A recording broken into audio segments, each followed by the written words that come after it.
You're listening to the Huddle Up Podcast with Chad Jensen and Zack Kelberman. Join Broncos Country's deep divers at milehighhuddle.com and sound off. And now it's time to drop some knowledge.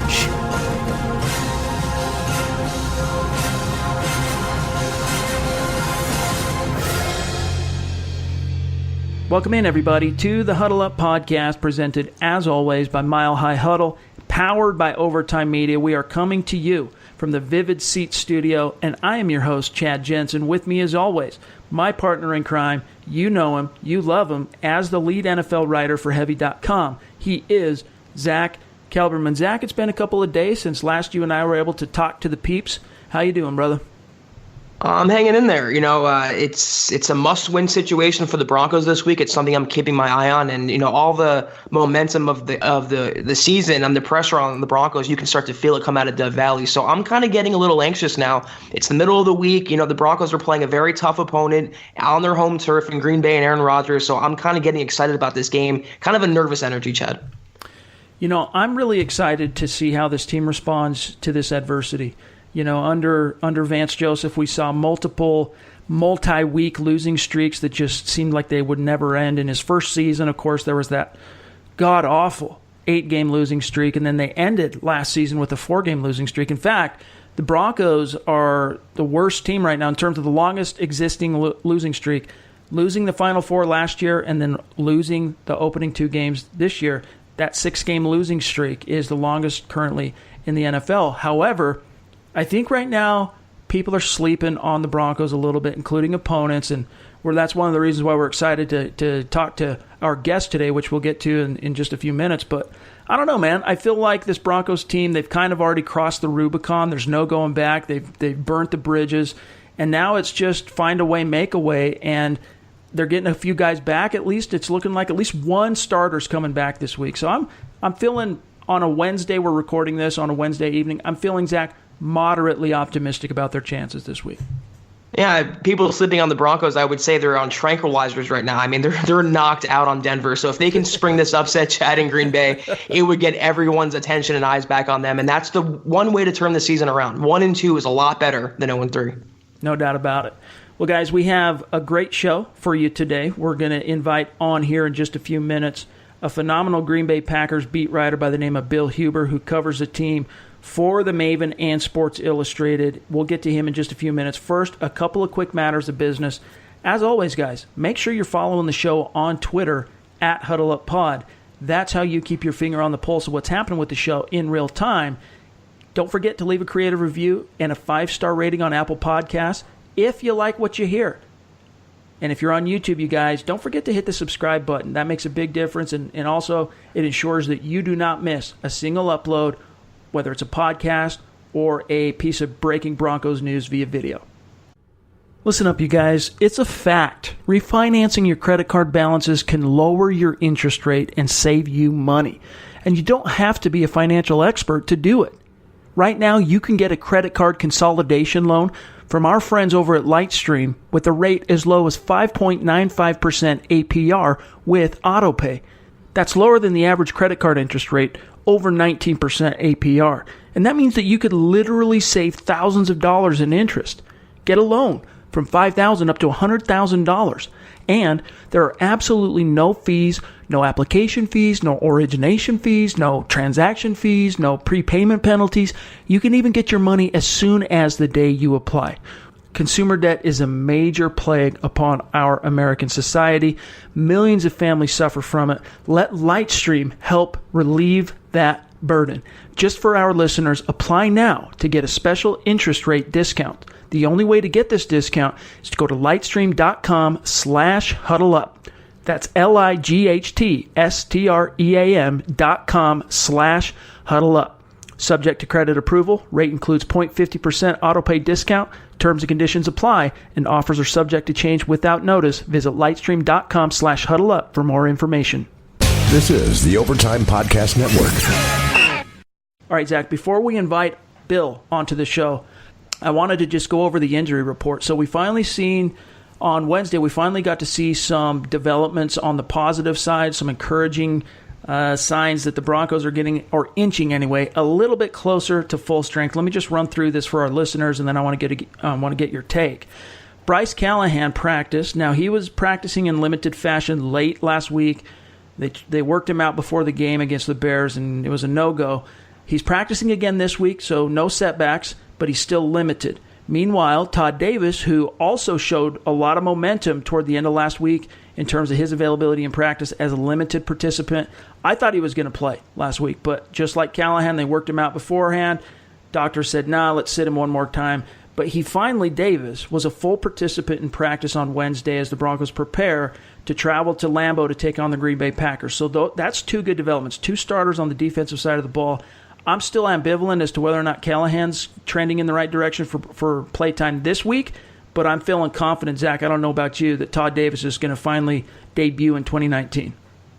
This is one sentence I've never said before. I will never say again. The Broncos desperately need Todd Davis back in the lineup. I mean, the defense is falling apart in the middle of the front seven, even in run defense now, which is Davis' specialty. I'm right there with you. The fact that he not was limited but was full today would suggest that he's going to be close to 100% for the game. And going up against that Green Bay offense, even though they're mostly a passing attack, just having him out there on first and second downs to mitigate that running game and then take Corey Nelson off the field. It's like addition by subtraction for Denver, getting it back in the starting lineup. Callahan, that's the other thing that jumps out to me. They need him in the secondary for this game against Aaron Rodgers. All hands on deck. The secondary did not look good the first 2 weeks, and they're going to be tested by a future Hall of Fame quarterback. I'm with you. I don't think he's a little bit up in the air. I think he'll go maybe on a limited basis, but Davis should be a full go, and it's great news for Denver's defense. And that's the thing, is we haven't really seen Fangio's and the team's vision for the defense take shape yet because they're missing two key components. They're missing their number one linebacker. As great as Jewell has looked so far, I mean, he's shown some positive steps forward in his second year. Todd Davis remains the team's number one linebacker, not just in terms of wherewithal and ability and experience, but he is that defense's emotional leader, believe it or not. I mean, he is a firecracker for that team and can really give them a lift. Plus, everything he brings to the table in terms of run fits and stopping the run. I mean, right now, Zach, the Broncos are ranked. Let me read this to you guys.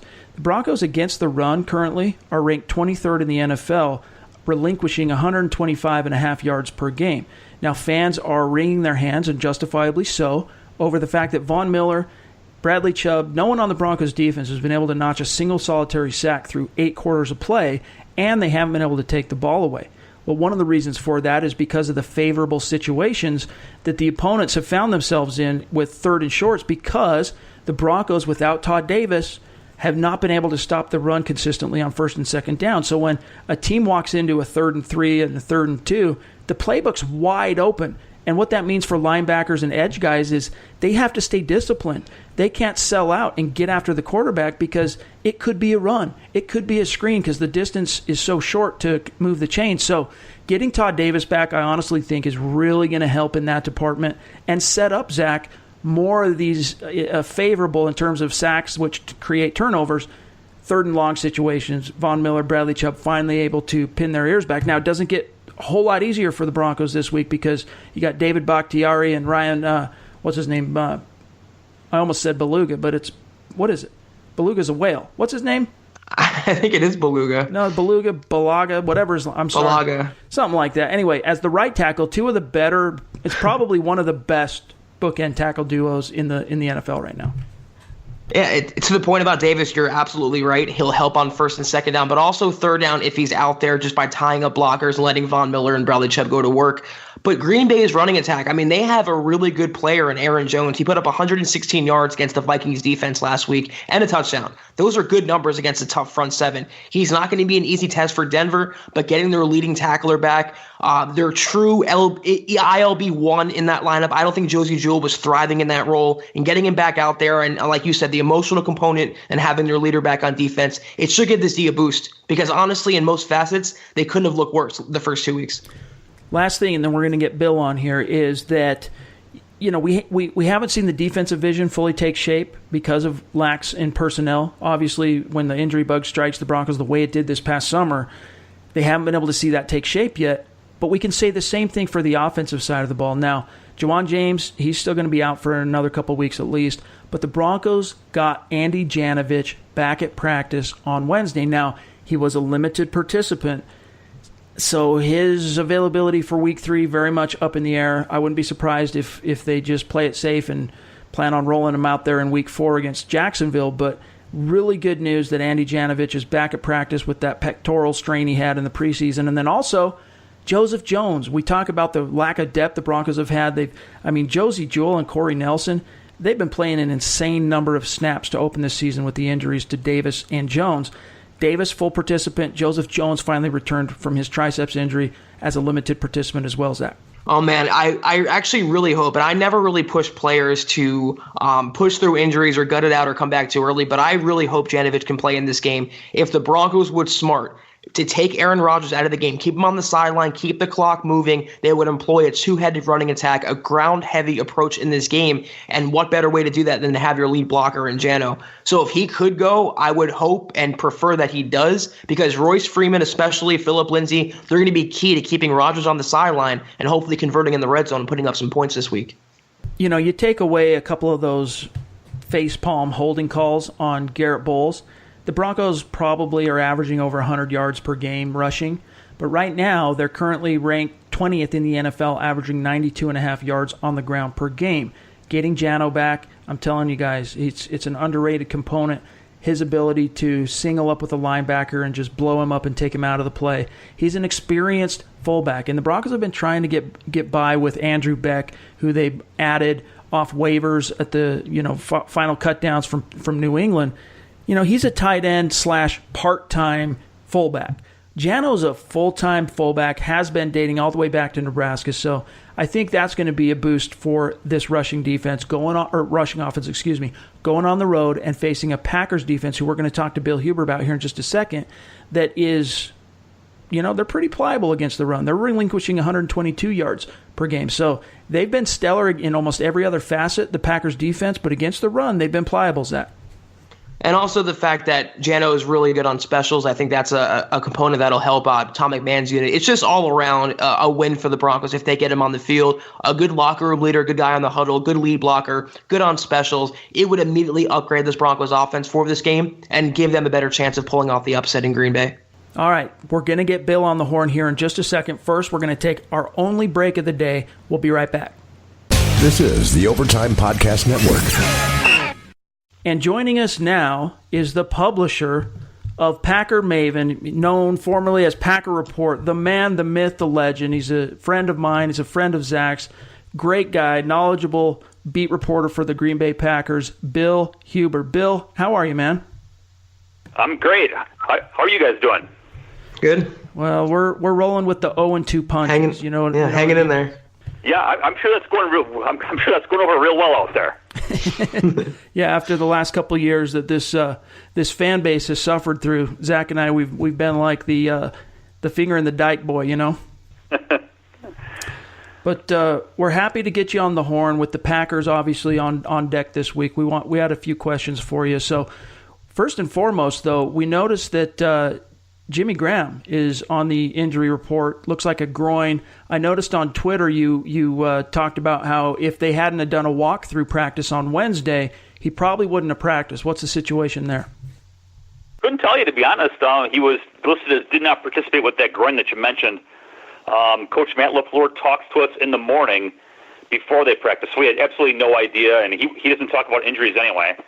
And the team did not practice today because they've got a game coming up next Thursday. So I know nothing. Honestly, I couldn't tell you a thing about it. We'll find out, maybe find out something tomorrow. But, being a veteran guy who's played 150 games or whatever he's played, I'm guessing there's not a giant concern that he could, that he couldn't play without practicing. I think as long as he's healthy, he'll be out there on Sunday. But again, I couldn't tell you if it's a serious deal or just precautionary, because LaFleur is very cautious with his injuries and very thorough with his injury reports. He puts a lot of guys on there. Yeah, I noticed that. That's a long, long list. And for those of you who missed it, check out Bill's Twitter. That thing. It's miserable. Yeah. I had to type in all 16 of those guys today. Part of my day. Now, Bill, I have a question, and kind of brass tacks here. Any Broncos fan going into this game, everyone's going to want to know about Aaron Rodgers and that Packers offense. Are they better than what the Packers have been under Mike McCarthy of years past? Does Aaron Rodgers look more improved? Is he jiving with Matt LaFleur? Tell me how the state of the Green Bay offense is going into Week 3. Looking over his stats from the Vikings game, I mean, Aaron Rodgers wasn't horrible, 22 of 34, 209, 2 touchdowns, no picks, but that's not the huge numbers game we see from Rodgers. So is he a better quarterback this year? Is he neutral? Is he worse? What's the deal with Rodgers?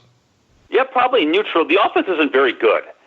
And by very good, I mean if you go to Football Outsiders and they have their drive stats. If you go to yards per drive, Green Bay is ahead of only Miami.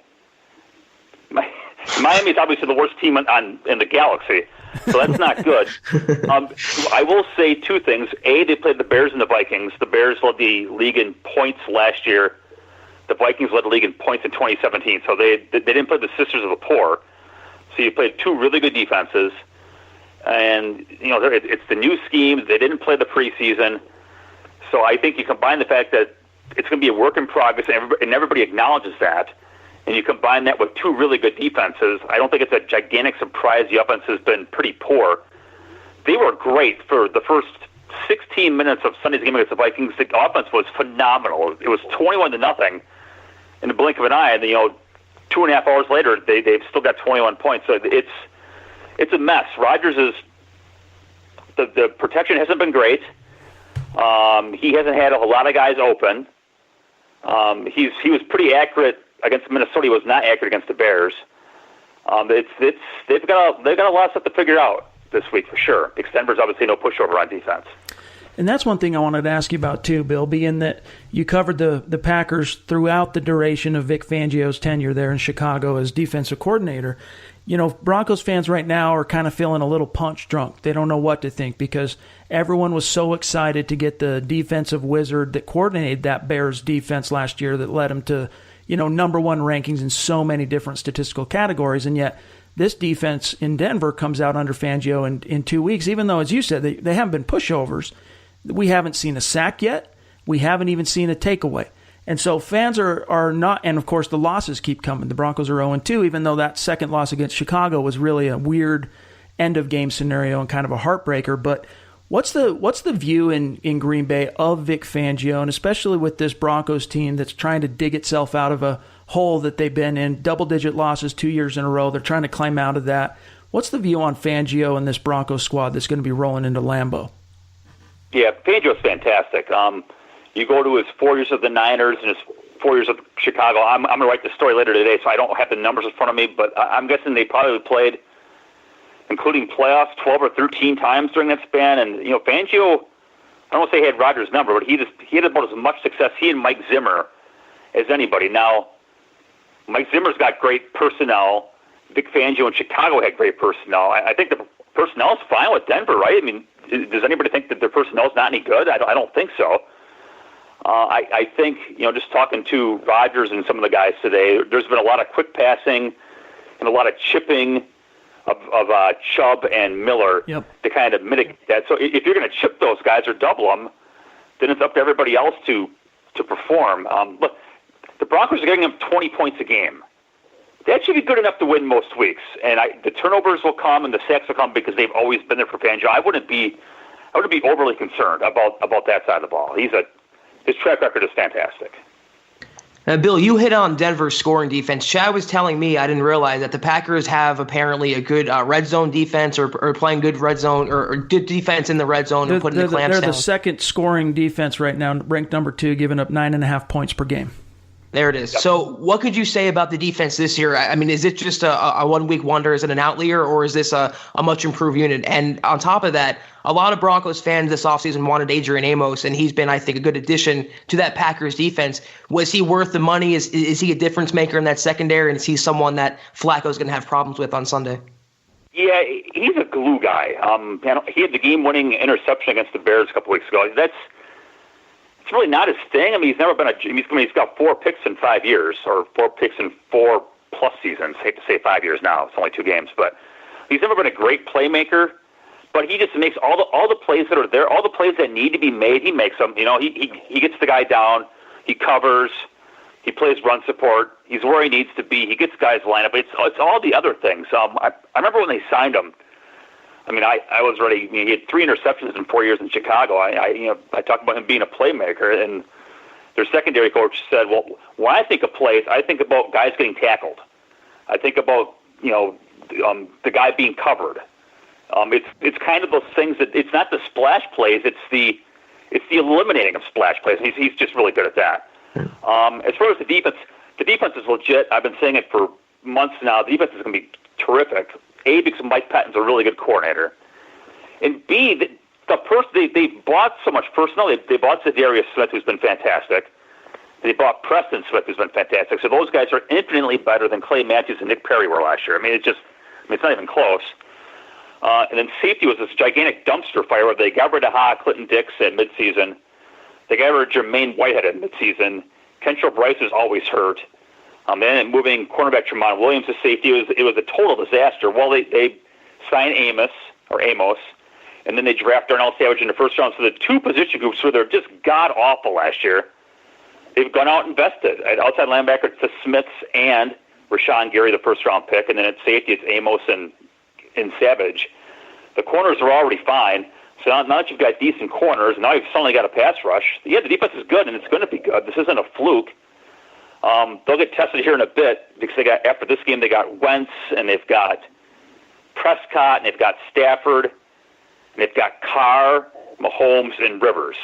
So they got a whole bunch of quarterbacks coming up. No offense to Joe Flacco by leaving him out, but we're going to find out more. But this defense is legit, and it's going to be good. It's going to hold up.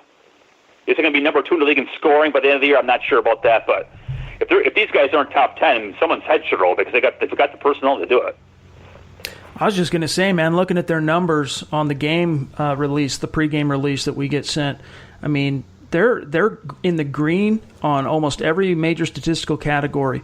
I'm looking at that defense. Takeaways, they've got 5 so far, tied for first in the NFL. Sacks, they've already racked up 6, which, you compare that to Denver's measly 0, and it looks like a million right now, tied for 8th.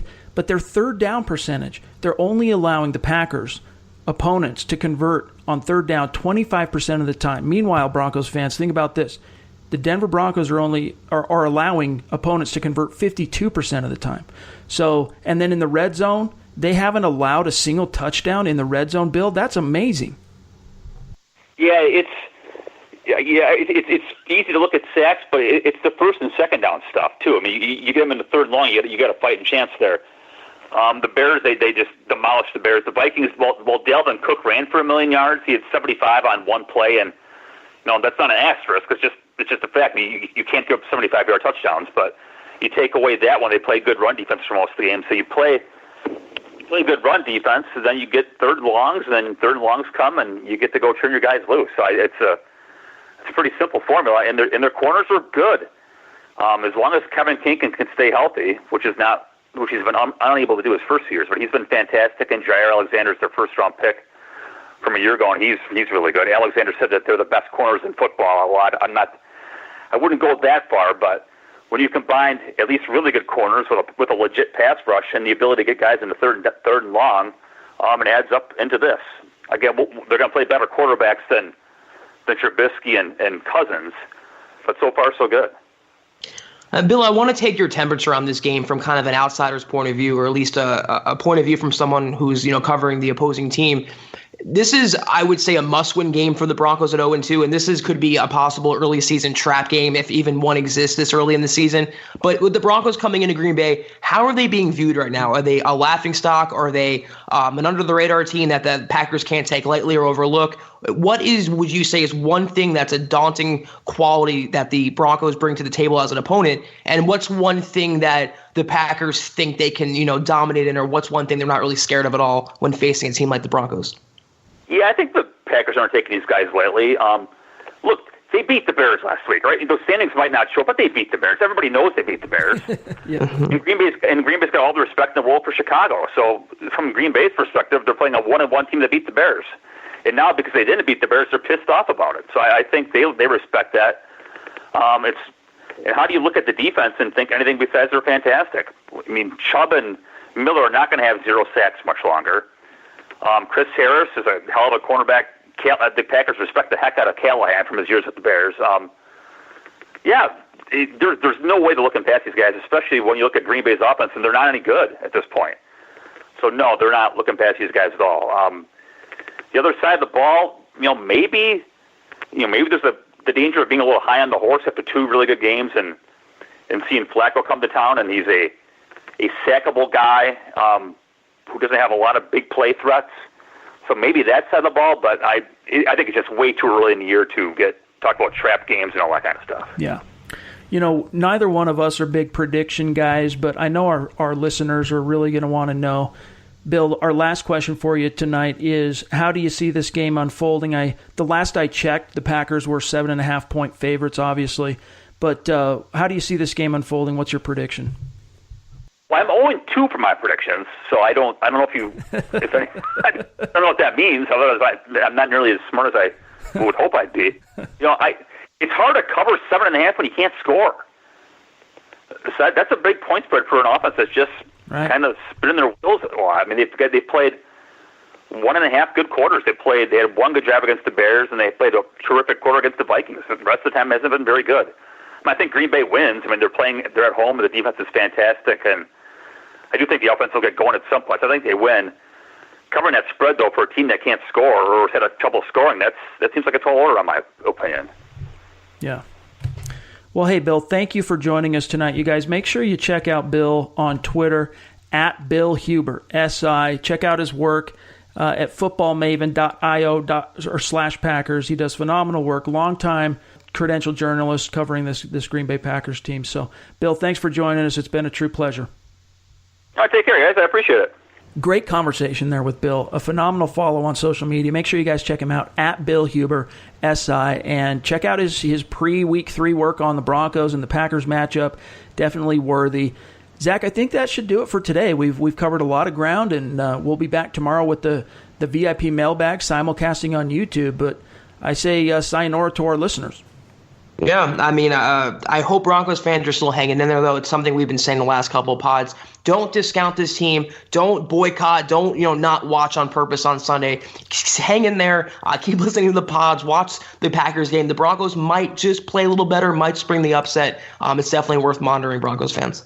All right, you guys, make sure you follow the show on Twitter @HuddleUpPod. You can find my partner here, Zack Kelberman, on Twitter @KelbermanNFL. Myself @Chad and Jensen. Stay tuned. We will be back in the saddle tomorrow night. We'll be simulcasting live on YouTube at 8 p.m. That's Thursday at 8 p.m. Eastern Time, 6 p.m. Mountain Time on YouTube for the VIP mailbag. So we'll talk to you guys then. For Zack Kelberman, I'm Chad Jensen. Have a good day.